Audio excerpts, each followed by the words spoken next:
C'est vrai que c'est très important de respecter le contenu du rêve pour essayer de vraiment comprendre le message, voilà, qui n'est pas le point de vue de la personne qui est rêvé, ni celui de l'autre. Coup de pouce, découvrez le savoir-faire et les idées des entrepreneurs Olim. Si je vous dis analyse de rêve, vous allez vous demander forcément de quoi je parle. Eh bien, c'est quelque chose qui existe et qui se pratique et qui aide bien sûr les personnes qui rêvent et qui racontent leurs rêves à aller mieux. Donc, pour en parler, nous avons le plaisir d'accueillir Françoise Soldati-Mekiès, une ancienne professeure de sciences économiques et sociales à la retraite et qui se consacre depuis plusieurs années à l'analyse de rêve. Françoise Soldati-Mekiès, bonjour. Bonjour. Ravie de vous accueillir. Alors, Merci. Vous venez d'arriver fraîchement en Israël. C'est tout récent. Oui, je suis arrivée en décembre 2021, Voilà, donc il y a 10 mois. Même pas un an. Donc, Même pas bienvenue. Bienvenue. On peut encore vous souhaiter la bienvenue. Ouais. Vous avez décidé de mettre cette activité que vous chérissez, que vous pratiquez depuis plusieurs années, eh bien, au service des francophones d'Israël. Oui. Pourquoi c'est vrai que c'est une belle activité. J'ai beaucoup d'intérêt, beaucoup de plaisir à travailler l'analyse des rêves. Alors, comment vous avez commencé ? Alors, j'ai commencé pour moi-même. J'ai commencé par suivre une analyse de rêve pour moi. Alors, analyse de rêve, c'est quoi ? On va chez un psychanalyste et on raconte son rêve ? Voilà. Alors, c'est un psychanalyste jungien. Voilà, c'est à partir des travaux de Jung qui pratiquait cette méthode. Et oui, on va chez un analyste de rêve. Et donc, à chaque séance, la personne apporte un rêve. Donc, raconte son rêve. Alors, c'est important d'avoir écrit son rêve dès le réveil. Voilà. Pour n'oublier aucun détail. Voilà, il faut en fait, le rêve, c'est comme un matériau objectif. Donc, il faut vraiment respecter le contenu du rêve le plus possible, bien sûr. Donc, le noter dès le réveil, d'abord parce qu'on l'oublie très vite, déjà, et ensuite pour ne pas risquer de le transformer. Voilà, donc, c'est important, ça. C'est un détail très important. Donc, alors, comment ça se passe ? On raconte un rêve tel qu'il est, et après, oui, comment on peut... raconte le rêve tel qu'il est. Et puis, en fait, l'analyste questionne, demande à la personne qui a porté le rêve de faire des associations, donc des associations libres sur ce que lui évoque chaque image du rêve. Donc, par exemple, si une personne rêve d'un chat, eh bien, le chat, on peut l'associer à une qualité d'indépendance, on peut l'associer au fait qu'on a eu un chat à une période de sa vie, au fait qu'on aime bien se mettre sur son canapé avec son chat, voilà. Ou au contraire qu'un chat, il y a aussi des visions négatives des chats, hein, que ça peut représenter le malheur. Bon. Donc on demande les associations. En fait, c'est pour connaître les symboles de chaque élément du rêve, puisque le rêve a un langage qui est symbolique. Donc, il faut interpréter le rêve et donc demander ces associations. Et une fois que l'ensemble des éléments du rêve ont été questionnés, il est possible de proposer une interprétation qui fait émerger en fait le sens du rêve et le message du rêve. Voilà. C'est-à-dire que parfois, est-ce qu'il peut arriver chez vous des gens qui ont rêvé et qui ont compris tout seuls leur rêve ? Oui, ça peut arriver. Bien sûr. Est-ce qu'ils peuvent se tromper aussi sur leur interprétation ? Ah oui, bien sûr. Oui. Je pense qu'on se trompe plus souvent. Oui. Il y a parfois des rêves tellement clairs, je dirais. On a des rêves parfois qui sont très clairs, donc on peut comprendre.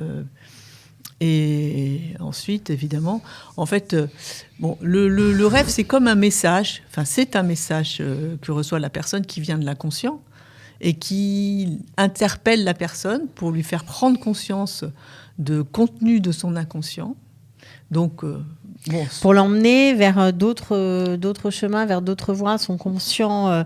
Il y a parfois des gens qui sont très cartésiens, qui sont très bien dans leur basket, mais parfois ils font des rêves complètement alors, au niveau de la personne, oui, farfelus. Parce que de toute façon, les rêves nous paraissent souvent farfelus.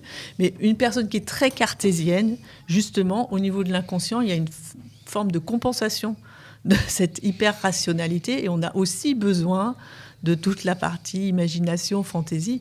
Et donc, souvent, c'est les gens qui sont très cartésiens, les rêves vont les amener à laisser un petit peu la place à autre chose.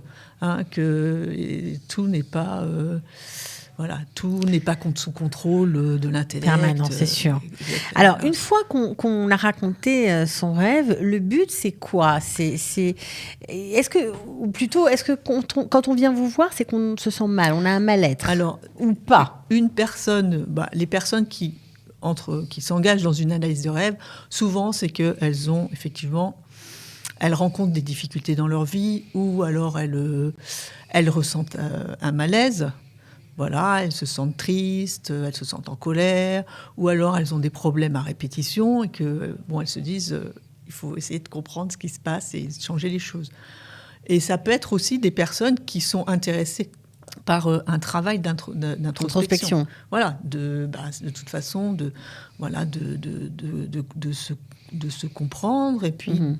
D'évoluer, quoi. C'est aussi un travail d'évolution. On a beaucoup entendu de témoignages de gens qui n'avaient pas vécu la Shoah, la 2e voire 3e génération, et qui rêvaient des camps en permanence, alors qu'ils n'avaient jamais mis les pieds dans un camp de concentration. Vous avez eu des gens comme ça ? Non.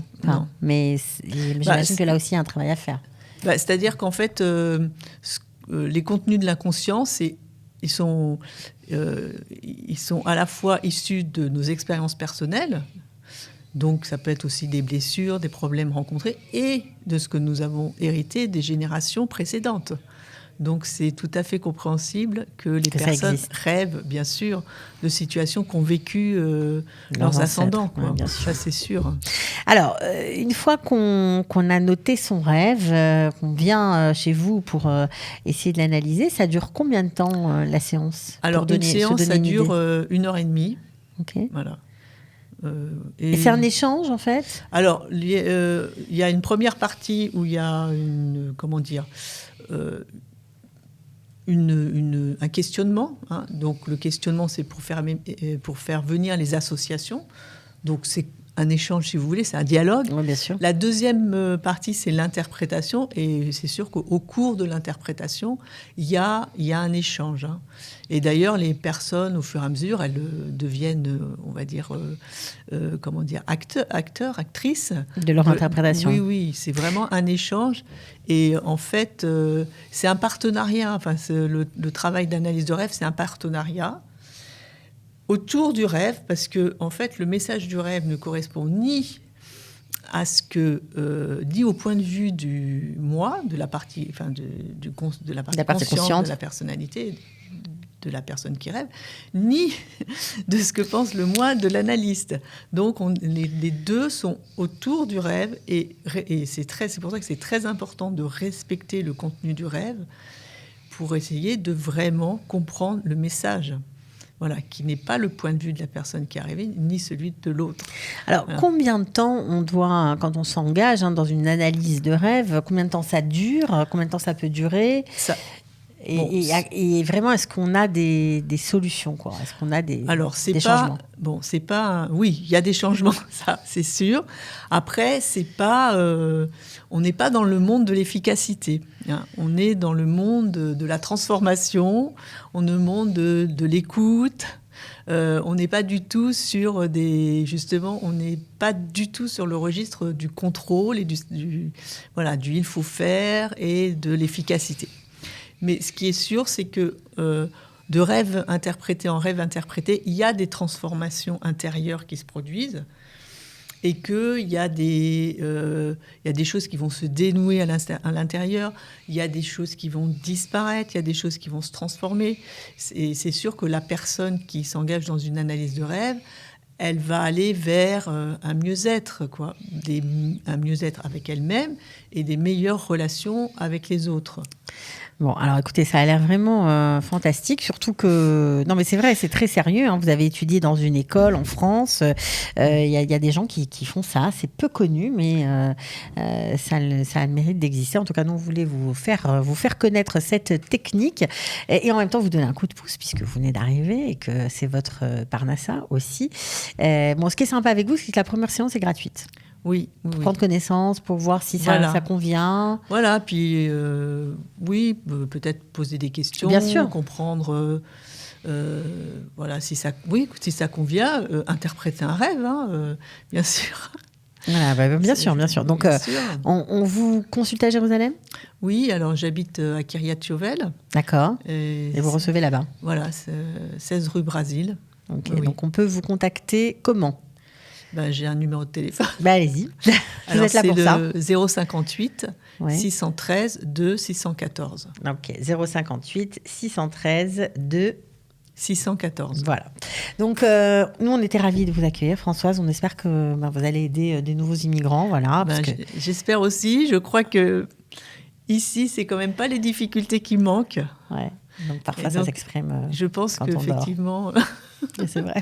Je pense que nous avons tous à faire du travail sur nous-mêmes. Et que voilà, c'est une voie, c'est une très belle voie, l'analyse de rêve. C'est une très belle voie de connaissance de son intériorité et de travail sur soi pour s'ouvrir et s'ouvrir aux autres, quoi, aussi. Bon, alors en tout cas, merci d'avoir été avec nous. On vous souhaite bonne chance. J'espère que vous aurez plein de gens qui voudront venir vous raconter leurs rêves pour que vous les aidiez à avancer. Je voulais dire aussi quelque chose. Donc, je peux aussi... je peux proposer des ateliers de rêve. Oui, c'est ça. Oui, voilà. Pas forcément individuel. Voilà, pas forcément individuel. Donc, peut-être un travail moins de long terme, moins approfondi. Voilà, des ateliers. Plus ponctuel, avec 2 ou 3 personnes qui chacune viennent proposer leurs rêves. Des conférences aussi? Alors, des conférences. Donc, si y a des groupes qui sont prêts à me recevoir, je peux venir leur parler de ce qu'est l'analyse de rêve et on peut échanger sur ce thème. Je fais une conférence et puis après, on échange. Bon, ok.